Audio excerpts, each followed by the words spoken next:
press coverage, and you've done a great job of distinguishing this, that as an example, of course, there's brutal human rights violations in North Korea. Of course, there's an authoritarian structure. That is absolutely not a one-to-one to them being any type of real external threat, certainly in the United States. I mean, South Korea is different, obviously.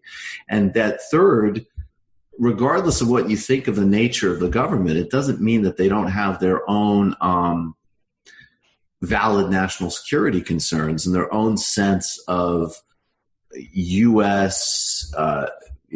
Presence, essentially. So what is the actual security situation there?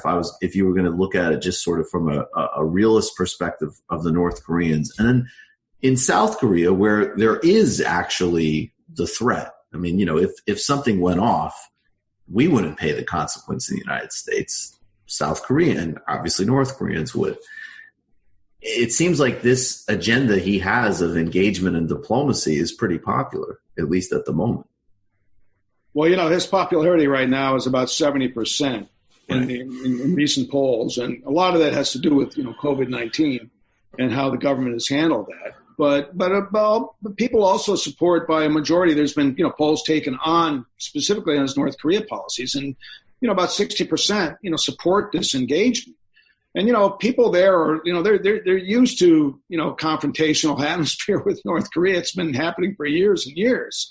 When I was living there in 2017 at the height of, the sort of missile scare when the DPRK was testing these ICBMs and tensions really rose with the U.S., people where I was in Gwangju were far more worried about Trump doing something stupid and launching a unilateral attack or something like that. They weren't concerned that North Korea was going to invade or attack them. And also, a lot of people there understand that, for one thing, South Korea's military is about 7 times bigger than North Korea's. And they spend about 7 times more than North Korea does on military. So they have a huge military force in South Korea. I wrote a piece for The Nation a few months ago, talking about this large military buildup by the South Korean military, as well as the U.S. and Japan. And so North Korea sees itself surrounded, by a very vast military power jointly run by the U.S. in alliance with South Korea and Japan. And, the U.S. forces in Asia Pacific include, aircraft carriers that carry nuclear weapons, planes that carry nuclear weapons based in Guam and so on. So, the North Koreans and, a lot of hardline analysts here in the United States understand that they built their nuclear weapons capability to protect themselves from another attack from the United States. And they looked at, what happened in Iraq. The U.S. invaded Iraq. The U.S. NATO overthrew a government in Libya that had already, denuclearized. And they said, well, we're not going to be invaded like that and taken over. So I think, the U.S., I keep saying this over and over again, the United States is not a neutral player, is not an innocent bystander in Korea. During the Korean War, U.S. Air Force completely destroyed North Korea with bombing, firebombing, napalm. 3 million or more civilians were killed. It was an unbelievable, terrible, terrible war. And people in North Korea, of course, never forget that. People in South Korea don't forget that. And nobody wants a war. And I think, one of the issues that happened with Moon Jae-in, a kind of a turning point in the peace process there was in 2017, around August 2017 or so, there was, a lot of thinking going on here in Washington of a U.S. unilateral attack on North Korea. And, Moon Jae-in made it very clear that there cannot be any kind of unilateral attack like that, because any kind of war would, of course, envelop South Korea, and you could have millions killed within hours. You have all this, artillery, North Korean artillery just north of Seoul, and, it would be a terrible thing. And so, he made some very public statements and, made sure that did not happen. And that was a big reason that Trump actually began talking with the North. So it's still a difficult situation, but I think that Moon has the right idea that you engage and slowly, move toward, peacemaking steps, take steps, gradual steps toward a peace. Denuclearization should be the final step in the peace process. You build trust, and then you through these projects you build more trust, and then over time, then you can de-escalate the military situation. It's a process, right. And people in the United States have to recognize that yes, you may hate their government, the North Korean government, you may despise their dictator, but they have a right to exist. There's people there. There's 30 million people in North Korea who have the same kind of wants and needs that most human beings have, and one of them is not to have a war and not to be destroyed in a war. And so I think there's a real tendency in America, especially even many liberals. Oh yeah, they were freaking out about Trump talking to him, and it was I couldn't believe the pretzels that the idea that let them engage with each other. If Trump talk to, he's their leader. Right? Bizarre. I don't, and this idea that you're rewarding him. I don't know what the alternative is. I was flummoxed by that, but maybe I'm simple-minded. Well, no, it's a valid concern because as I and others point out a lot. The U.S. after all was allied with USSR under Stalin. Franklin Roosevelt, met with Stalin, and we were allies at that time. Stalin was almost the definition of a dictator, right? So but he was a leader of the Soviet Union at the time, and so that's you have to do business. What is in the last couple of minutes? What is the relationship between Moon Jae-in and China, and how does the China dimension play in all this? Well, actually, they actually have pretty good relations with China, and I think actually the other day Xi Jinping and Moon agreed that Xi said he's going to wants to visit South Korea sometime this year. They've had a lot of meetings, a lot of discussions. There's a huge amount of trade between South Korea and China, and they've been economic partners for many years,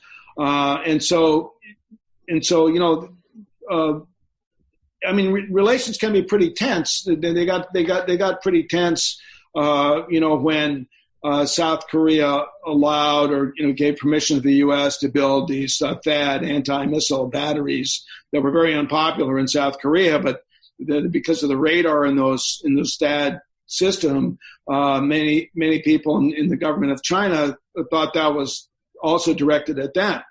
It was not only aimed at stopping North Korean missiles, but it was a kind of escalation with tensions with China, and so Chinese boycotted South Korean products and so on.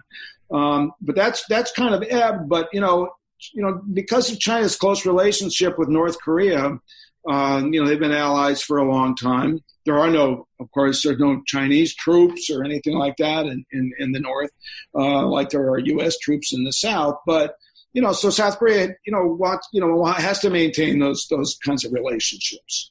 And I think there's a lot of movement in Asia and Northeast Asia toward, more integration of economies. And there's a lot of plans on the drawing boards in China and South Korea as well, for all kinds of projects to more integrate those countries. So it's in their interest to, that's a very big push. That's one of the reasons for Moon having maintaining good relationships with the Chinese leadership. Tim Shorrock, really appreciate your time as always. Everybody read Tim, his reporting in The Nation. It's nice to have a leader and a government to be impressed with right now. And it's also very, very important that you read beyond the cliches when you're reading about Korea. So, Tim, thanks so much for all the work you do. Thank you very much for having me. Of course. All right, folks. I don't know. I guess. We're not taking breaks anymore. We're powering forward. See you, Tim. See you, Tim. Thanks so much. I have to. Video's worked out. Video worked out. Yep. I always feel weird saying this. I know it's not Corona, but I am not feeling great. So we'll see how much I can kind of power through the fun half. Let's, as always, become a member of the Majority Report today, majority.fm/become a member. That's how this show happens. Subscribe if you're watching this on YouTube. If you haven't yet, check out justcoffee.coop. Fair trade tea, coffee, or chocolate. Go to the Michael Brooks Show on YouTube. Check out the content. Then, if you have the ability, go become a patron at patreon.com/TMBS. A lot of history-oriented and also fun stuff in the post games and just great interviews. Adolph Reed Jr., Cornel West, President Lula, whole lot of things. Actually, our interview we did with President Lula is now being featured by the new Progressive International Project, which is fun. Go get a copy of Against the Web, Cosmopolitan Answer to the New Right.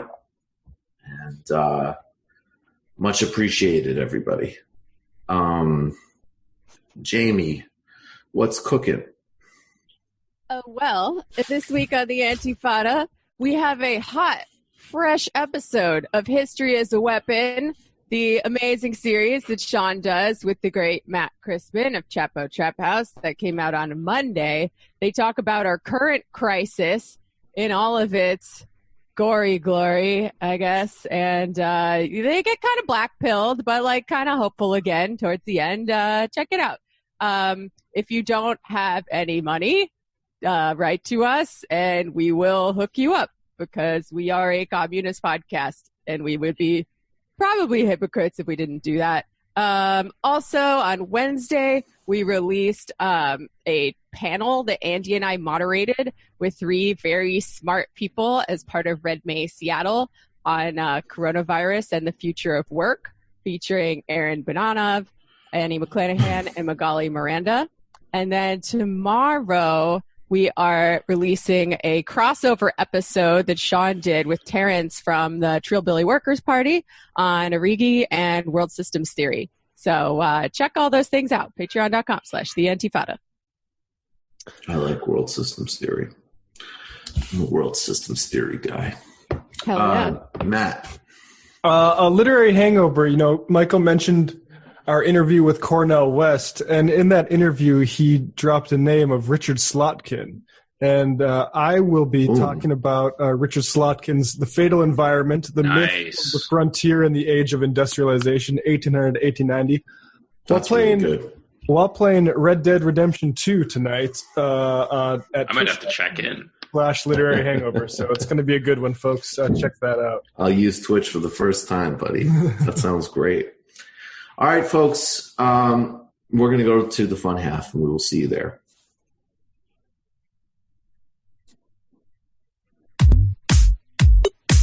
Left is best.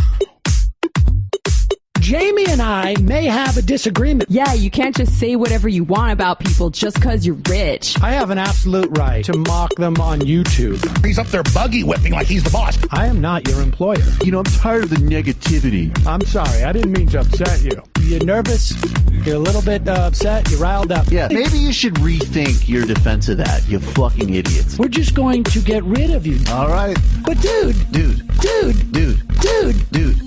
you want to smoke this joint? Yes. Do you feel like you are a dinosaur?